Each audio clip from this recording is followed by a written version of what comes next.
অনেকের বাবা আমি থটস অফ বিলাল, অনেকের আব্বা কন্টেন্ট ক্রিয়েশন জগতে। এটা তুমি কি বললে ভাই? একটা কথা আছে গ্রাম বাংলায়, কি জানো? যে 2 দিনের বইরে গিয়ে ভাতের কয় অন্ন, তোমার হয়েছে সেই দশা। অনেক ক্রিয়েটর আছে, তারাও কিন্তু এখনো পর্যন্ত এখানে এরকম তোমার মতো কথা বলতে পারেনি। তুমি তো 2 দিন সেলিব্রিটি হয়েছে, 2 দিন মানুষ তোমাকে চিনছে। তোমার থেকে অনেক বড় বড় সেলিব্রিটি আছে, তারা কখনো সাহসও করে না এরকম বলতে। তুমি ভক্তদের বলছো যে তুমি কন্টেন্ট ক্রিয়েটরের বাবা। ঠিক আছে, তুমি একটা কথা মাথায় রেখো যে এই ভক্তরাই তোমার বাবারও বাবা। তোমাকে যেরকম ভালোবেসে উপরে উঠিয়েছে, সেইভাবে তোমাকে কানটা ধরে নিচেও নামিয়ে নিয়ে আসতে পারে। এই জন্য এখনো সময় আছে, শুধরে যাও। থটস অফ বিলালের ক্যারিয়ারে বলি, আমার ক্যারিয়ারে 100টা দেশের রাষ্ট্রদূতের সাথে আমার দেখা হয়েছে, কথা হয়েছে। আসলেই কি তুমি প্রতিবন্ধী? তোমার মাথা কি ঠিক আছে? আসলেই প্রতিবন্ধী হয়ে গিয়েছে।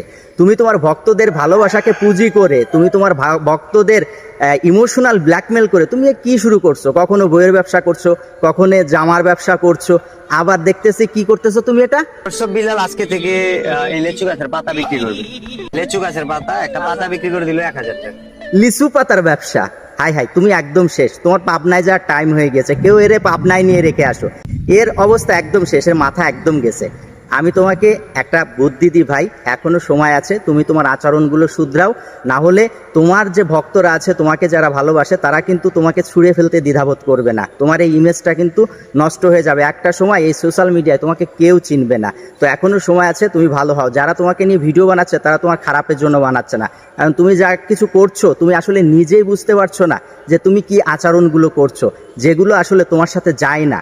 ঠিক আছে, তুমি এখনো সময় আছে, নিজেকে শুধরাও, তোমার এই ইমেজটাকে ধরে রাখো। না হলে এই সোশ্যাল মিডিয়া একটা সময় তোমার নাম কেউ মুখেও নেবে না, তোমাকে চিনবেও না, ভুলে যাবে সবাই।